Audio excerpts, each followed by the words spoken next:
통합진보당의 당 지도부 선출을 위한 온라인 투표가 컴퓨터 서버 이상으로 중단됐습니다. 경론 끝에 이미 진행된 17,000여 명의 투표를 무효 처리하고 재투표를 하기로 해 파장이 예상됩니다. 당권파는 비대위 총사퇴를 주장하면서 재투표가 아니라 후보 등록부터 다시 하는 재선거를 주장했습니다. 혁신파는 이에 대해 정치 공세라고 맞받아쳤습니다.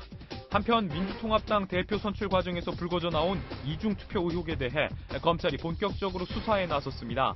검찰은 20대 여성이 모바일 투표와 대의원 현장 투표에 모두 참가해 이중투표를 했다는 의혹에 대해 추사에 착수했으며 확인될 경우 어떤 혐의를 적용할지 검토하고 있는 것으로 알려졌습니다. 자, 박성훈 부장, 통진당 그 당 지도부 선출 과정에서 이제 서버 다운으로 이틀 만에 투표가 중단이 됐다는데 어떻게 해서 그런 사건이 발생한 거죠? 예, 당 중앙선관위에 따르면은 투표값의 최종 결과를 저장하는 파일이 원인을 알 수 없는 이유로 사라져서 저장된 투표값이 정확한지 증명하기 어렵다 해서 어제 새벽 1시에 중단을 시켰습니다.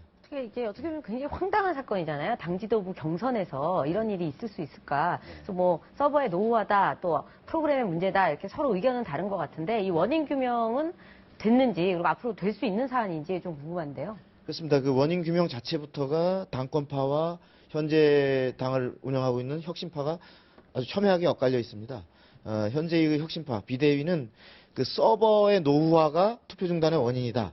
이 서버를 제공한 업체는 지금까지 과거 민주노동당 시절부터 과거 당권파가 서버를 관리하도록 맡겨온 업체입니다. 반면에 당권파, 현재 이석기, 김재현 의원 등을 비롯해서 몰려있는 당권파들은 아니다, 투표 관리 프로그램, 즉 소프트웨어의 문제다라고 주장하고 있습니다. 관리를 잘 못했다. 예, 이 투표 관리 프로그램을 운영하는 업체는 이번에 지금 현재 비대위, 혁신파가 비례대표 경선 부정 사태 이후에 이것을 공개 입찰에 맡겨서 선정한 업체입니다. 네. 결국 책임 소재와 그렇습니다. 네. 그래서 보면은 통진당은 투표를 했다면은 다 이렇게 논란이 되고 있는데 국민들이 궁금해하는 건 도대체 이번 사태에 누가 책임을 져야 되느냐 그 결론을 좀 듣고 싶은데요. 그렇습니다.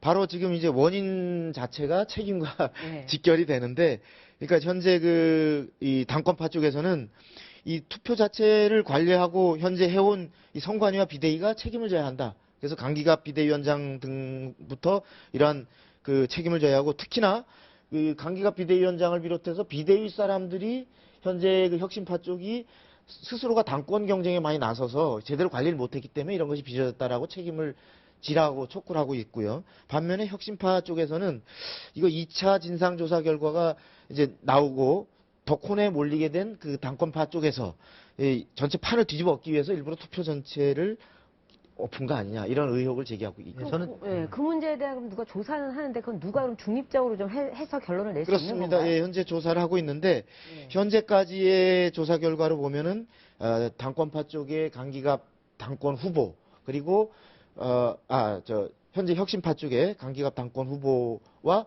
또 과거 당권파의 지지를 받고 있는 강병기 후보 쪽이 같이 조사단을 열람을 했는데, 현재 보면은 현재 혁신파가 주장하는 것처럼 이것이 혁신파의 주장에 약간 무게를 실어주고 있습니다. 현재까지 나온 결과로는 그렇습니다. 노후화의 무게가 서버의 노후화가 원인인 것 같다. 하여튼 지난번 경선 부정 사건이 있어서 그런지 이게 단순히 기술적인 문제인지 아니 또 다른 부정의 의혹이 있다든지 그런 데 관심이 있는데 아무튼 지금까지 규명이 좀 안 되고 있죠. 자, 검찰이 지난번에 통진당의 비례대표 선거인 명부를 좀 확보했다고 하는데 그럼 수사가 좀 탄력이 좀 붙겠죠? 네, 그렇습니다. 검찰이 압수수색했던 통진당의 3번 서버에서 선거인 명부를 확보했다고 합니다. 이렇게 되면 검찰이 이미 확보했던 당원 명부와 투표자 명부 그리고 온라인 투개표 기록을 선거인 명부와 대조해가면서 중복 투표라든지 유령 당원을 확인하는 작업이 급물살을 탈 수 있을 것 같습니다. 예, 경선 부정 사건과 관련해서 2차 진상 조사가 이제 실시됐었잖아요. 그래서 그제 밤에 진상 조사 결과 나왔는데 결과에도 불구하고 이석기, 김재현 의원은 사퇴하지 않겠다는 뜻을 고수하고 있다고 그래요. 그렇습니다. 어제 아마 이슈토크에서도 그렇고 어제 자세한 내용들이 과거 1차 때 못 봤던 중요한 부실 내용들이 줄줄이 다 공개가 됐는데 이거에 대해서 해석이 다릅니다. 그러니까 당권파 쪽 이석기,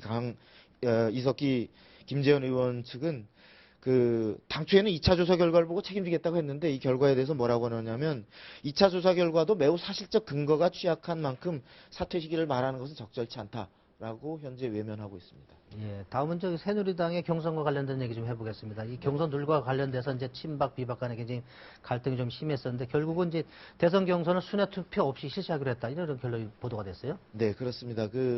애초에 경선룰을 국민 참여 경선이라고 그래서 오픈 프라이머리 전 국민이 누구나 참여할 수 있게 하는 형태로 붐업을 시키자라는 비박근혜 주자들의 의견을 놓고 논란을 벌이다 결국 받아들이지 않는 걸로 결론을 냈고 날짜도 당초 당원 당규대로 8월 18일로 가는 걸로 했는데 마지막 남은 것이 뭐냐면 전국 순회 경선을 하자 이런 것이 일부 친박 내에서도 그 정도까지는 수용해서 좀 이렇게 관심을 끄는 게 좋지 않겠느냐라는 의견이 있었습니다만 결국 박근혜 전 대표 쪽은 이것 자체도 받아들이지 않는 걸로 결론을 냈습니다. 결국 민주당에 보면 순회 경선하면서 이렇게 좀 네. 관심도 모으고 화제도 되고 이래서 네. 붐업이 됐잖아요. 네, 네. 근데 이렇게 안 하겠다라고 했을 때는 또 네. 나름대로 논리가 있을 것 같은데.